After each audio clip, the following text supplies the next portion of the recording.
माननीय प्रधानमंत्री जी ने संसद में अविश्वास मत के समय उत्तर देते हुए इशारा कर दिया। हम लोग की पार्लियामेंट्री पार्टी में ही बोला था, नाम बदलने की जरूरत किसको पड़ती है? या तो कंपनी दिवालिया हो गई हो और उसकी छवि इतनी खराब हो गई हो कि उसे पता हो कि अब कोई उस पर भरोसा नहीं करने वाला, या फिर कुछ ऐसे संगठन होते हैं जो अवांछित गतिविधियों में लिप्त हो जाते हैं तो वो अपना नाम बदलते हैं। और उन्होंने एक प्रकार बोला भी था, नाम बदलने से किसी के काम नहीं बदल जाते। जैसे उन्होंने एक शब्द बोला था ना कि नाम बदलने से नहीं, बदले है तकदीर, भाग्यचंद की आज तक सोई है तकदीर।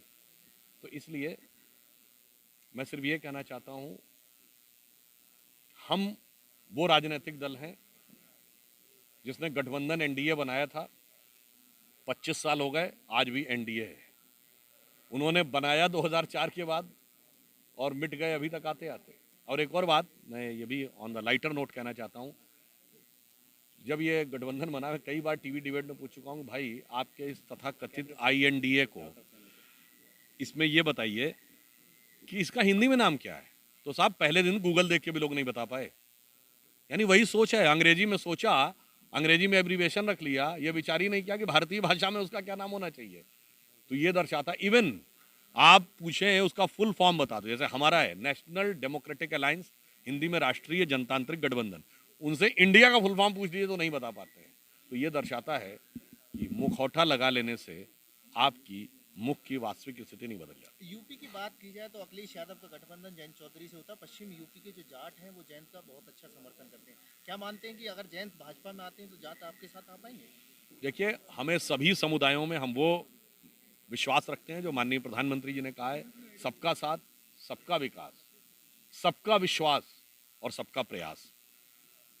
जात बिरादरी की जो लोग बातें करते हैं उनका उद्देश्य सिर्फ समाज के अंदर इस चीज का विभाजन क्रिएट करना और उसमें से अपने कुछ राजनीतिक हेतु को सिद्ध करना होता है।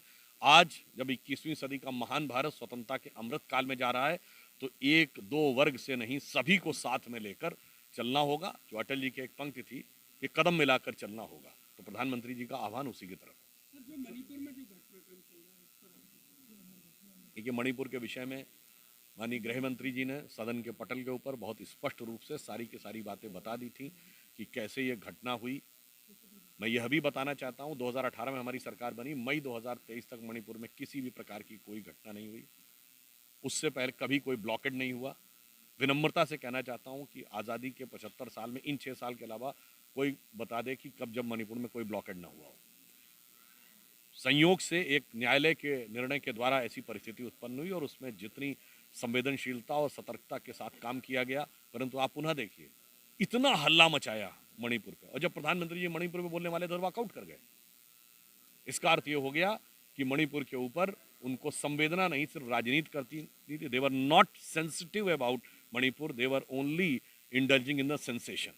सर, हरियाणा में हिंसा होती है, डबल इंजन की सरकार हरियाणा साल पहले तक राहुल गांधी को जो पूरी भारतीय जनता पार्टी पप्पू कहती थी, लेकिन भारत जोड़ो यात्रा के बाहर और अब जो संसद में हुआ है, तो आप इसमें कितना फर्क? देखिए, हम उनको कुछ नहीं कहते थे, बल्कि इसका उल्टा है।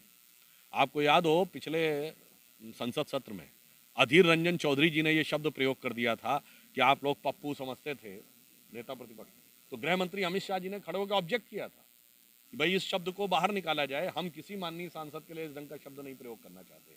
और रही बात इनकी को अब आप यही समझ लीजिए, अविश्वास मत के ऊपर डिबेट शुरू करने के लिए कांग्रेस की तरफ से आधिकारिक रूप से राहुल गांधी का नाम दिया गया और उसके बाद विड्रॉ कर लिया गया। तो मतलब बहुत साफ है कि उनकी पार्टी का ही कॉन्फिडेंस उनके ऊपर नहीं है। नो कॉन्फिडेंस मोशन में उन्हें लगा होगा ऐसा ना सलामी बल्लेबाजी कुछ ऐसा रायता फैला दे कि बाद में मुश्किल हो जाए। और कुल मिला के अगर आप देखें तो अपने उद्बोधन में भी वो कुछ ऐसा आपत्तिजनक शब्द बोल गए, भारत माता की हत्या जैसा, जिसे एक्सपंज करना पड़ा। तो अब ये तो आप कांग्रेस पार्टी से पूछिए कि नाम आगे करके पीछे क्यों कर लिया। 24 के चुनाव में क्या मानते हैं, कितनी आपके लिए जो विपक्ष है कितना मजबूती के साथ रहेगा? आप कितनी मजबूती के साथ कितनी सीट ले पाएंगे? देखिए, हमें इस बात से कोई हमारा ध्यान नहीं है कि विपक्ष क्या कर रहा है। हमारा ध्यान है कि भारत के लिए क्या किया जा सकता है, और भारत के जन जन के मन में प्रधानमंत्री श्री नरेंद्र मोदी जी के लिए। और आज तक देख लीजिए जितनी भी रेटिंग्स आई हैं पिछले 10-12 साल में, उनके पीएम बनने से पहले से लेकर आज तक, सब में मोदी जी 50, 55, 60% से ऊपर है, मिनिमम में भी 54-55% पे आए, बुरे से बुरे दौर में भी। तो मुझे लगता है भारत ने तय कर रखा है कि मोदी जी के नेतृत्व में जो भारत एक नए परिवर्तन की तरफ आगे बढ़ रहा है, उस दिशा में आगे बढ़ना है। विपक्ष की लड़ाई हमसे नहीं है, वहाँ तो आपस में एक दूसरे को निपटाना है। विपक्ष का नेता किसको बनना है इस बात का, जैसे अभी संसद सत्र में देखिए, आम आदमी पार्टी ने कांग्रेस की बाहों में उठी और दिल्ली विधेयक पर उनका समर्थन ले लिया। कांग्रेस भी सयानी पार्टी है, वो अविश्वास प्रस्ताव ले आई। अब अविश्वास प्रस्ताव में सबसे ज्यादा लीड किसको मिली? कांग्रेस को। तो कांग्रेस ने दिखा दिया राहुल गांधी जी की यात्रा किसके लिए थी? भाजपा के लिए नहीं थी, भारत के लिए नहीं थी, मोदी जी के लिए नहीं थी। उनको सारे तमाम विपक्षी दल जिनके मन में तरह तरह के ख्वाब पनपने लगे थे, चाहे वो नीतीश कुमार जी हों, चाहे वो अखिलेश जी हों, चाहे वो ममता बनर्जी हों, चाहे आपके शरद पवार जी हों, चाहे वो टीआरएस वाले चंद्रशेखर राव जी हों, सबके मन में जो लड्डू फूटने लगे थे उन सबको उन्होंने दिखाया, देखो भाई दक्षिण से उत्तर तक हमें, तुम कहाँ हो। और संसद के सत्र में दिखा दिया, भाई देखो सारा तो डिबेट हमने किया, तुम कहाँ हो, हमारे पीछे आ जाओ। तो वहाँ पे कोई संघर्ष भाजपा से नहीं है, संघर्ष आपस में एक दूसरे को निपटाने का। सर अभी सनातनी मुस्लिम आप जिक्र कर रहे थे सर, वो थोड़ा सा एक बार बताइए, लोग जानना चाहते हैं कि आपने जो कहा वो क्या है सनातनी मुस्लिम, क्योंकि आजकल देखा जा रहा है मुस्लिम और हिंदू को लेकर के भड़काया जाता है, कई घटनाएं ऐसी आ चुकी हैं हरियाणा में हिंसा हुई और है सर, हिंदू हरियाणा मुस्लिम को तमाम लेकर ऐसी के। जगह रही हैं। और मणिपुर की बात की जाए तो वहाँ पे भी कहीं ना कहीं ये देखने को मिला, इसको लेकर आपका क्या कहना है? देखिए, हरियाणा के संदर्भ में मैं कहना चाहूँगा, एक बड़ी महत्वपूर्ण बात ये हुई है, सरकार ने तो सख्ती से कार्रवाई की है, जो साइबर थाना फूका गया है। आप सोचिए, साइबर थाना सामान्य पुलिस थाना तो नहीं है, न वहाँ पुलिस बल होता है, न वहाँ से लाठियाँ चलती हैं, न वहाँ से गोलियाँ चलती हैं, न आंसू गैस के गोले चलते हैं। तो हम ये माने कि भीड़ ने प्रतिक्रिया में किया हो तो तब माना जा सकता है।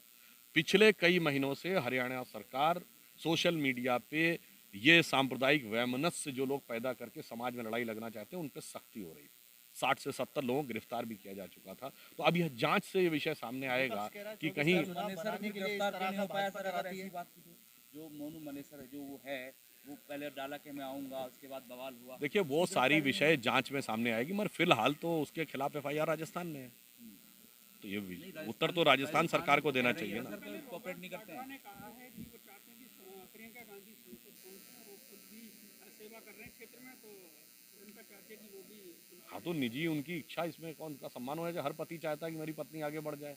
तो कुल मिलाकर इससे यही साबित होता है कि परिवार जो है सारा का मतलब अंतर क्या है। हम पार्टी को परिवार मानते हैं, वो परिवार को पार्टी मानते हैं। परिवारवाद को बढ़ावा दिया जाता है कांग्रेस में। वो परिवार को ही पार्टी मानते हैं, जैसे अभी उन्होंने बताया ना कि वो कह रहे हैं कि उनको आगे कर दिया जाए। तो हमारे यहाँ पार्टी को परिवार माना जाता है। विपक्ष का एक सवाल लगातार निकल के आता है कि जब चुनाव आता है, कभी कहीं बॉर्डर पे कोई हिंसा होती है, कहीं हमारे जवान शहीद होते हैं, कहीं पर हिंसा किसी राज्य में देखने को मिलती है। तो 24 के चुनाव से पहले क्या इस तरह का माहौल भाजपा क्रिएट कर रही है? ये बात कहने वाले लोग कितने हास्यास्पद बात करते हैं। ये बताइए, 2014 से पहले इस भारत का एक इलाका बताइए जहाँ हिंसा नहीं होती। धमाके पूछ रहे हैं, चंडीगढ़ में धमाके, दिल्ली, मुंबई, बेंगलोर, गुवाहाटी, गया, लखनऊ, फैजाबाद, नागपुर, सूरत, जयपुर, चेन्नई, कहाँ नहीं होते थे? चलती ट्रेन में धमाका, चलती बस में धमाका। 14 के बाद सब कहीं दिखाई पड़ता है? लिखा रहता था बस अड्डे पर चूना नहीं बम फट जाएगा, अब दिखता है।